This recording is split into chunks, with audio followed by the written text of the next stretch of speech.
Cinquième dimanche du temps pascal. Pour bien entendre un évangile, il nous faut retrouver en quelles circonstances s'est déroulé l'échange que nous avons lu. Nous sommes le jeudi saint au Cénacle. Jésus vient d'annoncer la trahison de Judas et celui-ci est sorti. Il faisait nuit, note saint Jean. Jésus a aussi annoncé à Pierre son reniement. L'atmosphère est lourde et les cœurs troublés, on le serait à moins. Les apôtres savent que les Juifs veulent tuer Jésus. Or Jésus, lui, reste calme. Bien plus, il leur dit que votre cœur ne soit pas bouleversé. Cependant, ce qu'il leur dit ne les rassure pas du tout, à vue humaine. Il leur a dit « Je pars vous préparer une place ». Mais ils retiennent surtout « Je pars ». Thomas, qui doit avoir un esprit plein de logique, lui répond « Nous ne savons pas le chemin, parce que nous ne savons pas où tu vas. » S'ils avaient mieux pénétré la vie profonde de leur maître, ils auraient probablement compris. Mais déjà, quand il avait 12 ans, Marie et Joseph n'avaient pas compris quand il leur avait dit « C'est chez mon Père que je dois être ». Jésus ne peut partir nulle part sinon chez son Père. Toute sa vie, jusque sur la croix, sa vie sera élan vers le Père. En cela, il est le modèle de la vie chrétienne. Jésus sait que tous ces événements mettent leur foi en danger.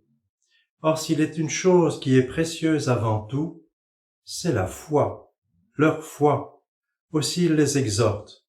Vous croyez en Dieu, croyez aussi en moi.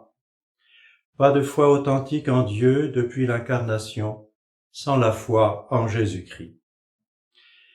Et il leur dit, je suis le chemin, la vérité et la vie. Jésus est le chemin, car nul ne peut aller au Père sans passer par lui. Il est la vérité, car il s'est sanctifié dans la vérité. Sa vie a toujours été vraie. Qui d'entre vous me convaincra de péché, a-t-il déjà dit aux Juifs.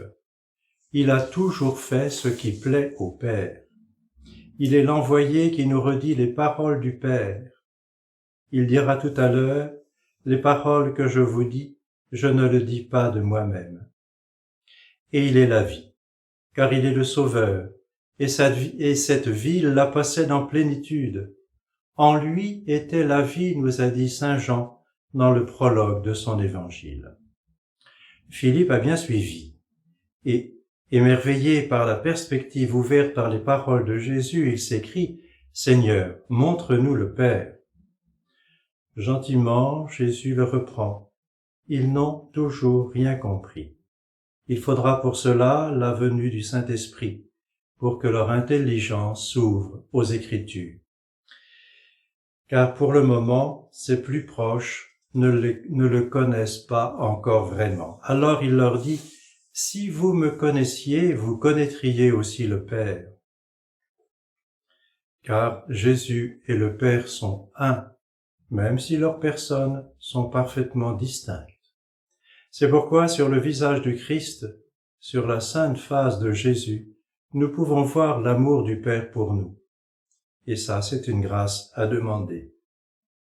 Il y a si longtemps que je suis avec vous, et tu ne me connais pas, Philippe. Le Seigneur Jésus n'est pas désespéré par nos lenteurs, mais demandons l'Esprit Saint. Il leur dit qu'ils accompliront des œuvres plus grandes. Je pense qu'il ne s'agit pas tant des miracles que de la continuation de l'œuvre salvatrice de Jésus. Porter sa parole devant toutes les nations. Leur dire l'amour du Père qui sauve le monde en Jésus. Dans son humanité comme dans sa divinité, Jésus est le Fils, et il a vécu dans un dialogue constant avec son Père. Par le baptême, nous sommes devenus enfants de Dieu, et vraiment nous le sommes, mais nous le savons si peu. C'est cela qu'il nous faut apprendre, c'est pour cela que la petite Thérèse nous a été donnée. C'est pour cela que l'Esprit Saint est à l'œuvre dans nos cœurs, pour qu'il fasse de nous une éternelle offrande à la gloire du Père par Jésus. Amen.